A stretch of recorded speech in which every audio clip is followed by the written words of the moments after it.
Imagine a secret world where archaeologists became agents of prophecy, where myths were treated as maps, and where ancient ruins became the stage for one of history's strangest and darkest treasure hunts. In the shadow of the 1930s, the Nazi regime didn't just seek military dominance, they sought proof of divine ancestry, mystical power, and a rewritten history where the Aryan race was eternal and supreme. These weren't the missions of rational men. They were obsessions fueled by legend, pseudoscience, and a thirst for relics that might crown the Reich as heirs to ancient gods. We uncover the forbidden expeditions of the Third Reich, quests for the Holy Grail, for forgotten Aryan temples, for witches of ancient blood, and even for lost civilizations beneath the Andes and Himalayas. Because behind the uniforms and banners lay a chilling truth. These men believed that by uncovering the secrets of the past, they could control the future.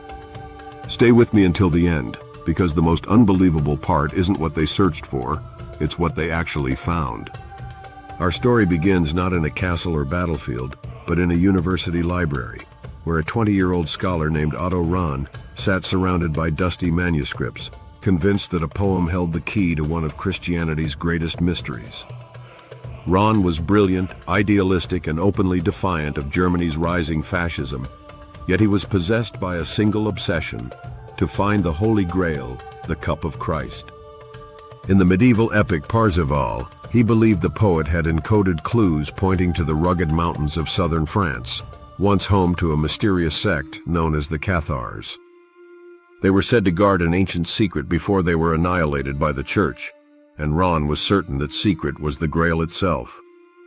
In 1929, he set off across the French Pyrenees, sleeping in caves, mapping ruins, and interviewing locals who whispered of hidden treasures beneath the fortress of Montségur, the last Cathar stronghold.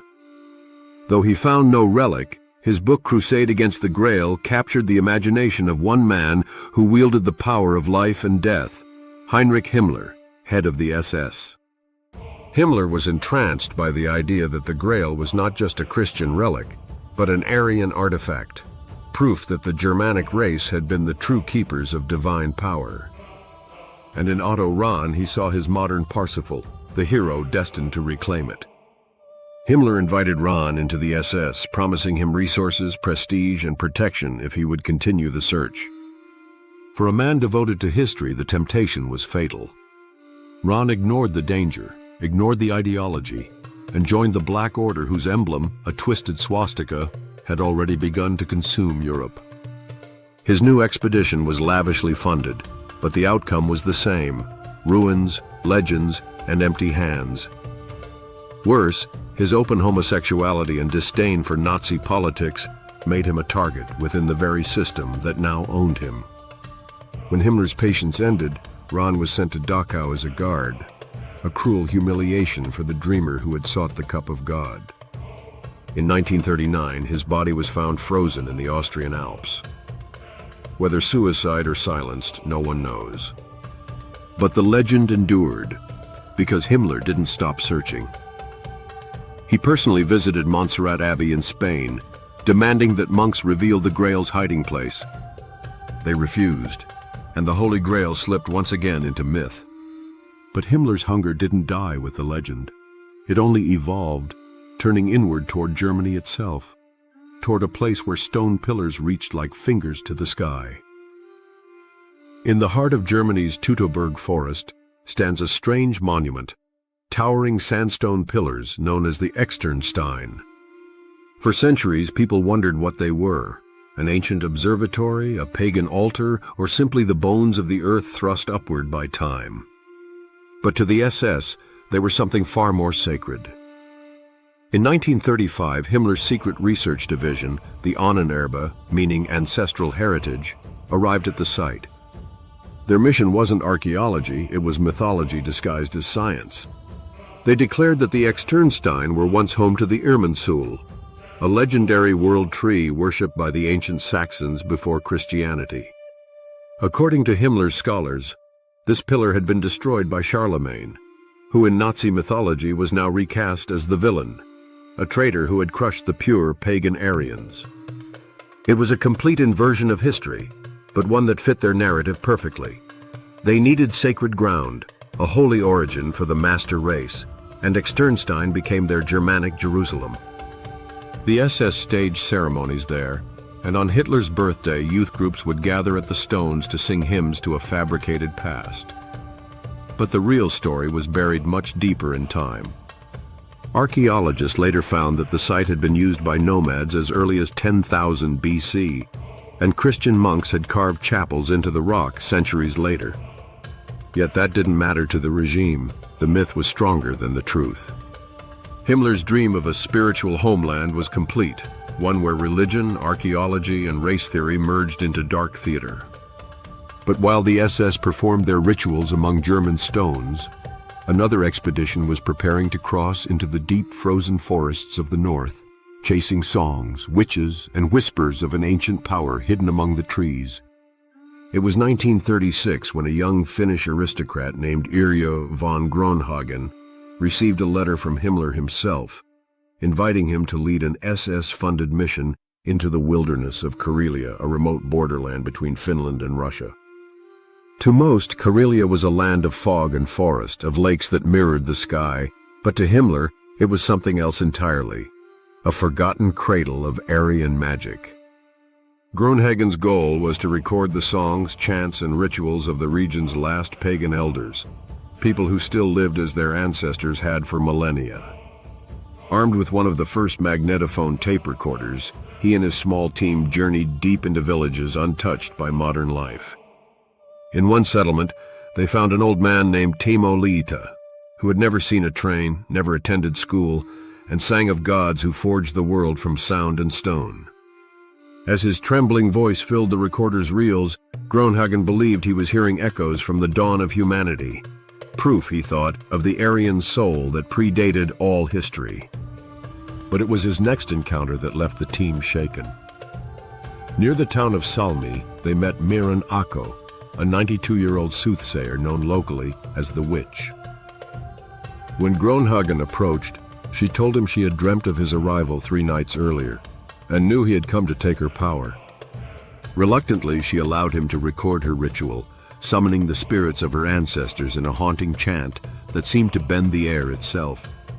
When she heard her own voice played back on the tape, she screamed, believing the machine had stolen her soul. Grönhagen left Karelia with over 100 recordings, convinced he had captured fragments of a lost religion. Himmler was ecstatic, claiming the tapes contained the original hymns of the Aryan gods. What had begun as folklore had become propaganda. Yet even as Himmler turned his gaze north, another of his protégés was setting his sights east, to the roof of the world, where myth and mountain met in the clouds. January 1939. 5 German men in Western suits stepped through the narrow streets of Lhasa, the ancient capital of Tibet. To the monks and locals, they were explorers. But their true mission carried the seal of the SS. Their leader, Ernst Schaefer, was a zoologist and adventurer, recruited by Himmler to lead a scientific expedition that doubled as an occult reconnaissance mission. Officially, the team studied flora, fauna, and anthropology. Unofficially, they were searching for the origins of the Aryan race, and perhaps for mystical knowledge said to rest in Himalayan monasteries.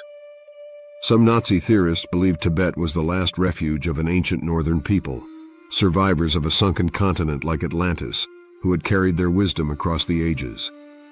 Schaefer's men measured skulls, made plaster casts of faces, and photographed every carving, symbol, and artifact they found.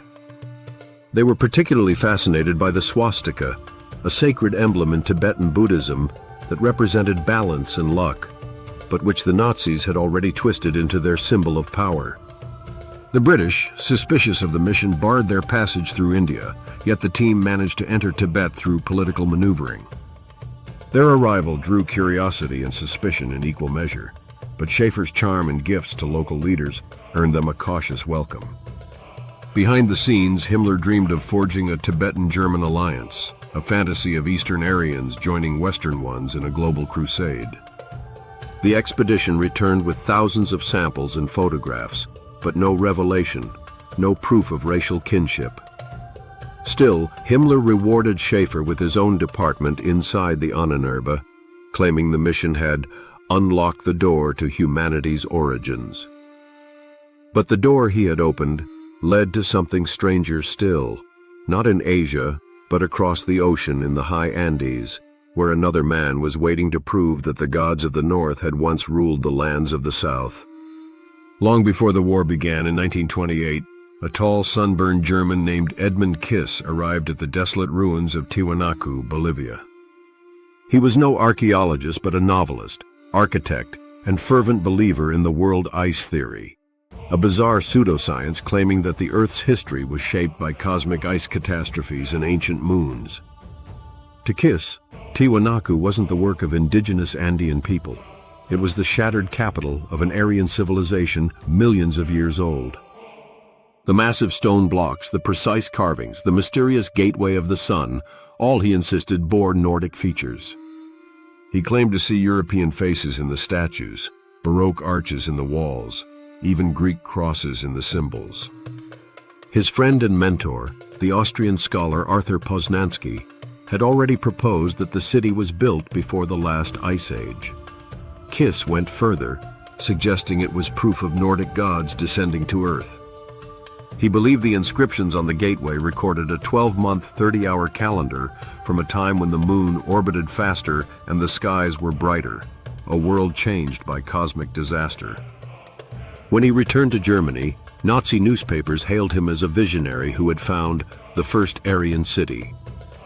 Himmler quickly took interest, and the SS planned to fund a major expedition to Tiwanaku in 1938 to confirm his claims. But history intervened. War consumed Europe, and Kiss's dream of rewriting the pre-Columbian past vanished in the smoke of the Reich's collapse. Today, archaeologists regard his theories as pure fantasy, but his influence remains a warning of how ideology can turn curiosity into delusion. And yet, taken together, these expeditions reveal something deeper than madness. They show how myth can become a weapon, and how the pursuit of ancient truth can lead straight into darkness. When the war ended in 1945, Allied forces raided Himmler's secret archives and found an empire of obsession: maps of Atlantis, skull measurements, Grail diagrams, and even instructions for a Germanic Camelot that would serve as the spiritual capital of the New World Order. The Ahnenerbe, once disguised as a scientific institute, had sent missions to more than a dozen countries, each blending archaeology with ideology and mysticism. They sought proof that myth was memory, that every legend of gods, giants, and lost lands was simply the story of their ancestors. But what they truly discovered was the abyss between belief and reality. Otto Rahn's frozen body in the Alps, Groenhagen's witch screaming into the forest, Schaefer's hollow measurements of a people who wanted nothing to do with their politics, Kiss's ancient stones that refused to speak his language. Every expedition ended the same way, failure wrapped in fantasy. And yet these myths refused to die. To this day, neo-pagan and extremist groups still gather at the Externsteine to sing the same hymns once taught by the Hitler Youth. Conspiracy theorists still claim the Grail rests beneath Montségur, guarded by descendants of the Cathars. But if there is one lesson buried beneath all of this, it is that myths are mirrors. They reflect not the past, but the desires and fears of those who chase them. The Nazis didn't just want history, they wanted eternity. And in their attempt to seize it, they proved that even the most sacred legends can be corrupted by the hands that hold them. So, what do you think? Was the Nazi obsession with the occult a symptom of madness, or something far more deliberate? Were they trying to uncover hidden truths, or trying to invent them? Leave your thoughts in the comments below. And if you enjoyed this journey through the shadows of history, don't forget to like, subscribe, and join me next time as we continue exploring the forbidden corners of our world, where myth, mystery, and power collide. Because sometimes, the most terrifying discoveries aren't the ones buried in the earth, but the ones buried in the human mind.